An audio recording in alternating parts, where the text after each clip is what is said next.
Good evening, everyone. Thank you for hanging out when it's hopefully the cool air will rush on in. I want to thank Jay for that really lovely introduction. I also want to thank Earl Lewis for that truly inspiring keynote. I'm not sure how I'm going to follow this, but I'm going to try. It's an amazing feeling to be back here at Michigan, and in particular, it's an amazing feeling to be back here in Tisch 1014. It feels like just yesterday that I was giving my mock job talk in this very room. And in fact, it's been exactly 1 year, 9 months, and 24 days. Who's counting? And as a brand new assistant professor and someone who's just sort of figured out where the mailroom is at Muhlenberg, I have to be honest with you, I'm a little bit humbled, a little bit overwhelmed, a little nervous to be offering one of the keynotes this evening, let alone following a keynote following Earl Lewis. But I'd like to begin my talk tonight by taking you all the way back to 2011, back to my first year at Michigan. Now, a few months into my second semester here, I was invited to join a support group of sorts for people who didn't quite fit the mold of a typical graduate student.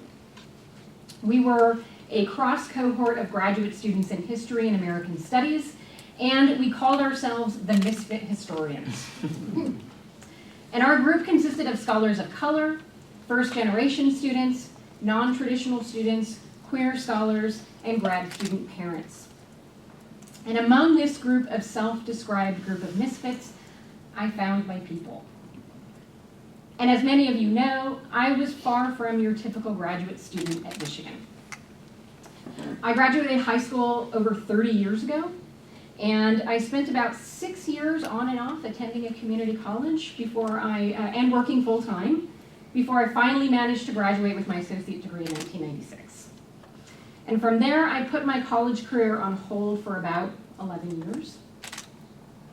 I got married, I had a baby, I worked as a waitress, I endured and then left a physically abusive marriage. I moved halfway across the country, I remarried, had another baby, and worked part-time as a bartender, and finally re-enrolled in college to finish my bachelor's degree in 2009. And so when I finally entered the PhD program here at Michigan in 2011, I was the oldest graduate student in my cohort.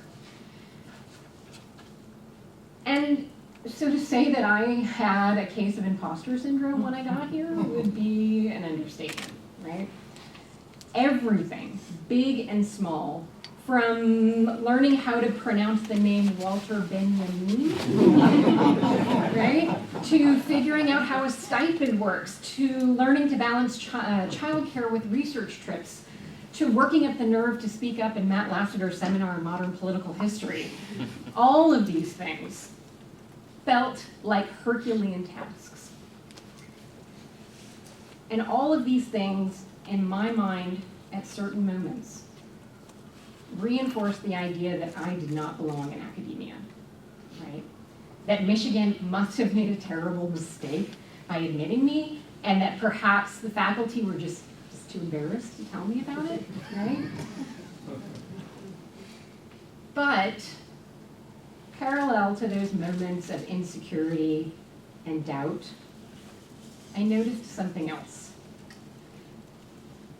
I noticed that my position as a working class, non-traditional, first-generation student was actually an advantage in some ways. My background gave me insight into those discussions with Matt Lassiter and other professors. My personal past gave me a unique perspective when researching and writing seminar papers on the historical past. I mean, it's one thing to read about neoliberal critiques of the welfare state, right? It's quite another to read about them as someone who at one point was a single mother receiving food stamps and housing subsidies, right? But perhaps more importantly, and for the purposes of my talk tonight, because I was a working class, non-traditional, first-generation student, I didn't quite understand the rules of academia, right? And because I didn't understand these rules, I was free to break them. That ignorance of academic etiquette allowed me to develop as a public scholar unfettered by the fear of possible professional repercussions. I didn't know, for example, that blogging or having a Twitter account was considered risky by some members of our profession. So in addition to developing my scholarship at Michigan, I explored every possible avenue of public-facing scholarship that I could find. I did a summer internship at the Charles Wright African American History Museum. I co-wrote 2 National Historic Landmark nominations for the National Park Service. And of course, I developed my digital humanities skills by attending conferences, seminars, and workshops. And all of these experiences culminated in the project in which I'm best known for, which is Nursing Clio. And it's a project that I started actually as a graduate student. And for those of you who are unfamiliar with the project, Nursing Clio is an interdisciplinary, peer-reviewed blog that ties historical scholarship to present-day issues surrounding gender, sexuality, health, and medicine. And so for an example of the work we do, this past year, we published an essay historicizing Clarence Thomas's problematic comments linking eugenics with abortion. Another on the history of intersex populations in relation to the controversy surrounding Olympic athlete Caster Semenya. And we published a whole series, which was kind of fun, on a series on history, gender, and the rise of true crime fandom.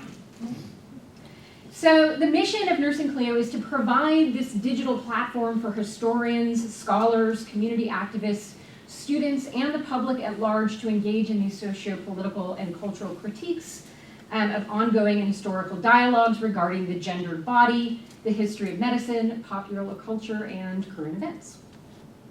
And so, it still feels weird sort of bragging about Nursing Clio, but I'm going to do so anyway, just for a second. Under my editorship, Nursing Clio has published over 2,000 articles and has been linked to by the New York Times, Smithsonian Magazine, Slate, CNN, Ms. Magazine, The Atlantic, PBS, among others. We've also been featured in the American Historical Association's Perspectives on History. Over its 7-year run, Nursing Clio has garnered over 2 million original visits, and our essays have been included in over 185 class syllabi across the United States, Canada, the UK, and Europe. Several of our essays have also been translated for publication in Latin American venues. And as executive editor, I manage a team of 13 editors, all of whom are either graduate students, professors, public history professionals, or academically trained historians who work outside of academia. We publish an average of 3 essays per week, and our authors range from historians, both senior and junior, bioethicists, public health scholars, art historians, anthropologists, media studies scholars, community activists, and public historians. And we also have a continuing series focusing on undergraduate writing, where we work with students to review, edit, and publish their work. Last year, Nursing Clio was nominated for AHA's Herbert Weiss Award in Public History, and although we didn't win, I want to take just a moment to read some quotes from senior scholars in support of our nomination. One historian wrote, quote, "In just a short time, Nursing Clio's reputation for publishing thoughtful and rigorously researched commentary on current events and U.S. and global politics garnered the interest of senior scholars in the field of the history of medicine." Another historian wrote that Nursing Clio was, quote, "field-changing and responsible for, quote, the birth of the peer-reviewed blog."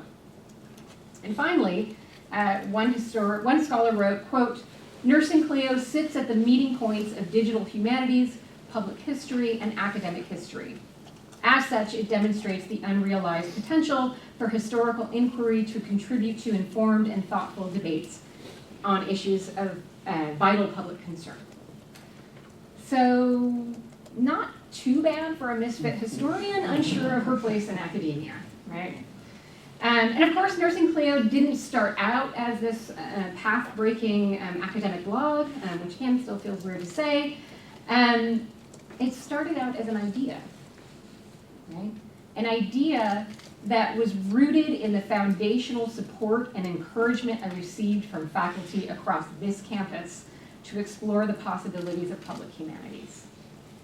So I wanted to shift now for a moment to talk about how Nursing Clio developed, why I think it's a uniquely Michigan-centered project, and offer just a few thoughts on how this public engagement project affected me on the job market. So as a Rackham Merit Fellow, I began my graduate studies at the Summer Institute. And at the time, this was, I think, a month-long program geared towards acclimating new students to the various PhD programs on campus. And during the opening days of the Institute, we had several faculty members come in and give lectures on life at Michigan and what to expect as a PhD student. One of whom was Stephanie Rowley, who was a faculty member in the psychology department. She spoke to us about graduate school expectations, as well as our responsibilities to the community.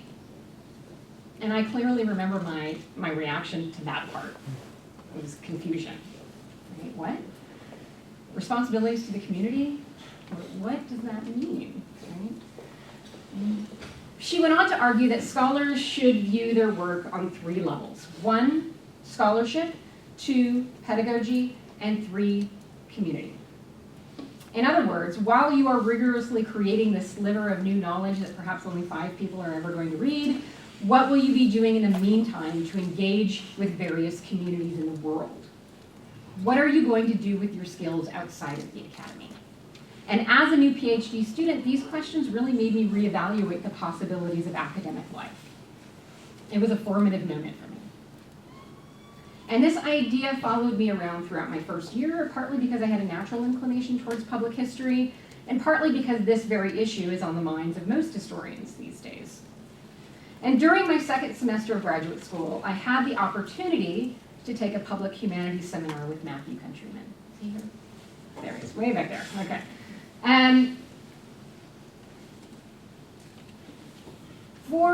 So this particular seminar was designed to tackle sort of these very questions that I'm talking about. And for the final, rather than writing a seminar paper, Matthew asked us to create a project that not merely served the community, but rather engaged with the public in a way that fostered the co-production of knowledge, right? And now to give you some context into my thinking about what I wanted to do for this final project, this was back in 2012, and it was an election year, with politicians and pundits debating things like abortion, legitimate rape, and the legality and even morality of birth control. And as the so-called war on women gained momentum, my scholarly interests began appearing on the news every day in a contemporary context. And very few people, it seemed, were commenting on these connections between past and present, which is one of the reasons that I thought a project like Nursing Clio was not only intellectually appealing, but also genuinely necessary. And as I initially conceived it, Nursing Clio could offer a place for historians, especially women historians, which you never saw on the news, right? To contemplate the ways that our history shapes our lives, a space which can allow us to highlight the aspects of the histories of gender, sexuality, and medicine that seem to resonate most powerfully in the world around us. So I typed up a rather long-winded proposal and sent it out into the world. And I was really surprised at the enthusiastic response that I got from my colleagues. And as a team, we began collaborating on building Nursing Clio. We crafted a mission statement, which emphasized the goal of connecting historical scholarship to contemporary issues. We came up with a tagline, "The personal is historical," which adds a new dimension to the groundbreaking feminist claim that the personal is political. And we've spent over 7 years now growing Nursing Clio, refining our process, and cultivating what I've come to call a deliberate feminist space. And within this within this space, we thoughtfully work to flatten academic hierarchies, respect all voices, and promote a truly collaborative, rigorous, and accessible project. Oh, and I should add that Matthew gave me an A on this project. Pretty happy about that. And while I'm immensely proud of Nursing Clio, one question dogged me for the first 6 years of this project. And the question always went something like this. Okay, that's fine and good, but is it going to help you get a job? Right? I hear that over and over again. And my answer to this question up until last year was always, I don't know, right? But I did know two things. First, working on Nursing Clio helped me develop skills in editing, writing, project management, conflict management, strategic planning, promotion, digital production, and social media. These are all important transferable skills. And in fact, in my last year of the program here at Michigan, I was approached by a few publishers about possible employment opportunities. And the second thing I knew is that history departments in colleges and universities across the country are all struggling to reimagine their programs in response to the job crisis in the humanities. And I knew that my experiences with Nursing Clio could be an asset in this regard. And as it turns out, many members of my editing team, including myself, credit Nursing Clio in some way with helping them land their current positions. So we now have editors who are now in tenure track or permanent lectureship positions at Muhlenberg College, which is where I'm at, University of Georgia, Mercyhurst University, Georgia State, Macaulay College in New York City, and University at Buffalo. Other editors have found work at the Smithsonian, the Tenement Museum in New York City, the American Historical Association, and in one particular case, one of our co-founders used her experiences at Nursing Clio to land a job at WikiHow in San Francisco, and she has now worked her way up to the vice president of the company. So sort of the power of what a PhD in history can do.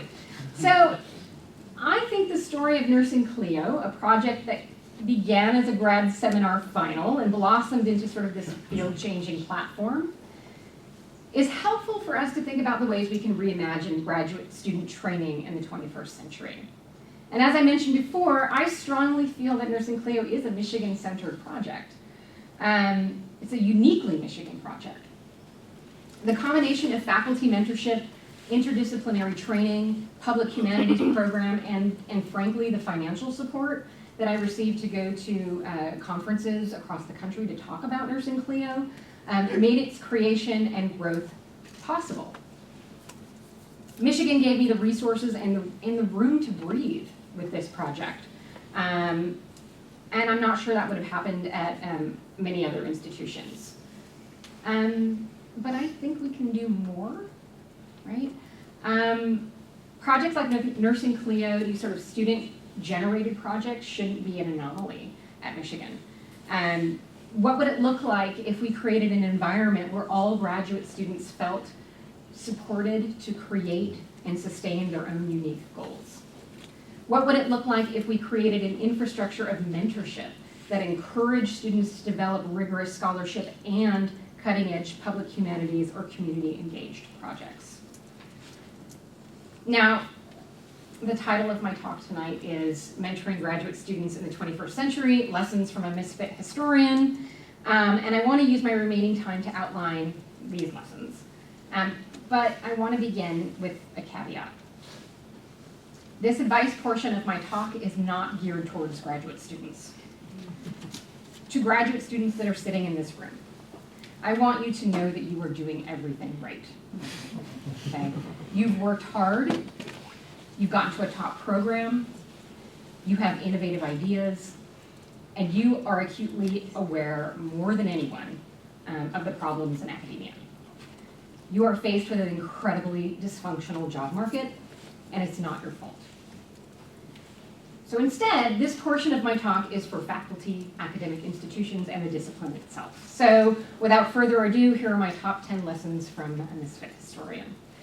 Number one, we need to stop treating any career goals other than the tenure track jobs as failure. This advice is nothing new. Jim Grossman and Tony Grafton made this argument in their groundbreaking 2011 essay, No More Plan B. But I want to add to this advice. I think we need to stop erecting artificial barriers between academic and alt-ac training. It's important to recognize that transferable skills goes both ways. And as such, we need to think about training historians in a more holistic manner. In other words, Training an academic in the art of public scholarship makes for a stronger academic. And training a public scholar in the rigors of academia makes for a better public scholar. Number 2, one of the biggest pushbacks I've heard regarding my first point is that many faculty members feel like they don't have the skill set or the knowledge to train their students in public humanities. But if we recognize that the job of an advisor is an ever-changing one that is dependent on the state of the field, then I think it's incumbent upon those who advise students to stay current with new trends and to connect students to the resources that they need. Simply put, your advisees should not be facing this changing landscape alone. Number 3, I would like to suggest that one-on-one advising also needs to change. What does it really mean to imagine that almost none of your students will work in a role like the one that you have? Mentoring should be a community responsibility. And to borrow an old phrase, it takes a village, right? But if we reimagine the department as a village, how does that change the idea of mentorship? And I think we do a pretty good job of encouraging our students to seek out unofficial mentors, but I think we could do more. I think we could be actively connecting them with faculty in the department, across campus, throughout the discipline, and beyond. Number 4, we need to recognize and promote the fact that public history is not the exclusive domain of Americanists.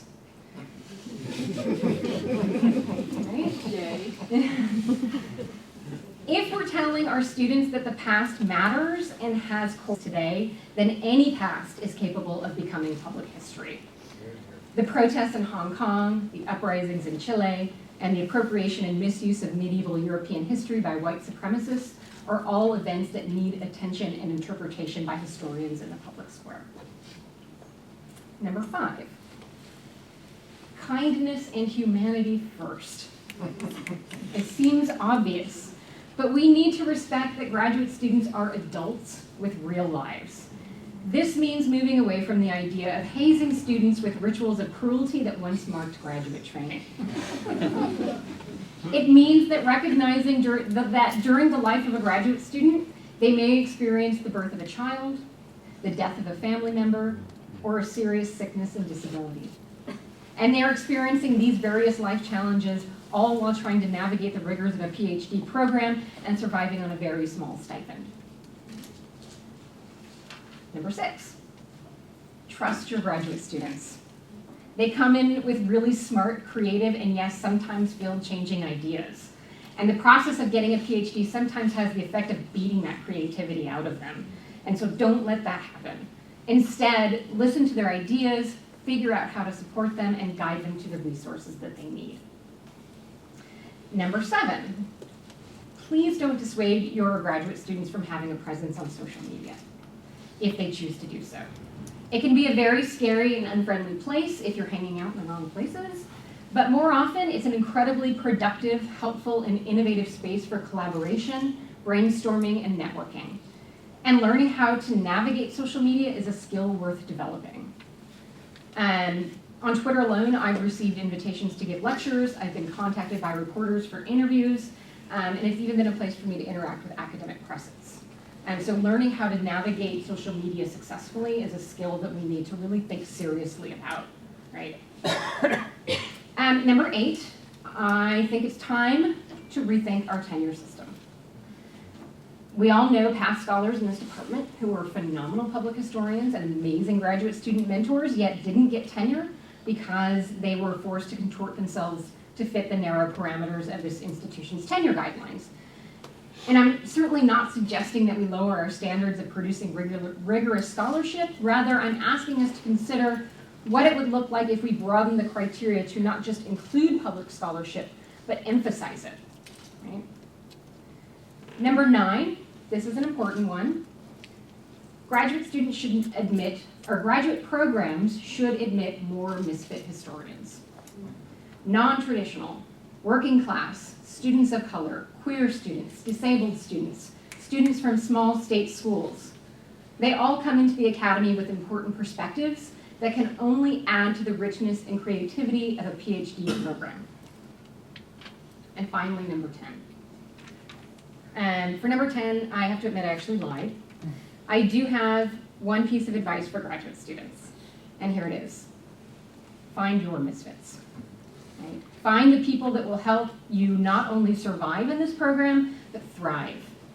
More than anyone, your group of misfits will help you navigate the confusing, difficult terrain of graduate school, and they will be your support system. So, I want to close my sort of talk by acknowledging some of the amazing work Michigan is doing to further some of these ideas that I've talked about. The department's participation in AHA's Career Diversity Initiative, which includes this alumni conference, is an important step in affirming the incredible things our alumni are doing inside and outside of the academy. But it's also an important step in establishing and hopefully growing a relationship between alums and graduate students. A few other projects worth mentioning: the newly developed History Labs, which emphasize team-based writing and research while also providing internships across Ann Arbor, is phenomenal. The Michigan in the World program, which is a paid undergraduate internship program in partnership with the Bentley. And I just got a chance to listen to the first episode of Reverb Effect, the department's new podcast. The episode I heard focused on Molly Brookfield's research on the history of street harassment, and it was fascinating. And I will also add that Molly, along with Gianna May Sanchez, I think it's back there somewhere, are also editors for Nursing Clio. And so I'm really pleased that the Michigan Nursing Clio connection remains strong. So all of these initiatives did not exist when I started graduate school in 2011, and I have to be honest, I'm a little jealous. Okay. But these programs give me confidence that Michigan students will continue to be at the forefront of cutting-edge scholarship and public engagement. And though I will always consider myself a misfit historian, I'm honored to be standing up here tonight and representing PhD students of the past. And I'm incredibly proud to be an alumni of this department. And most of all, I'm excited to see what the future holds for Michigan's next generation of misfit historians. Thank you.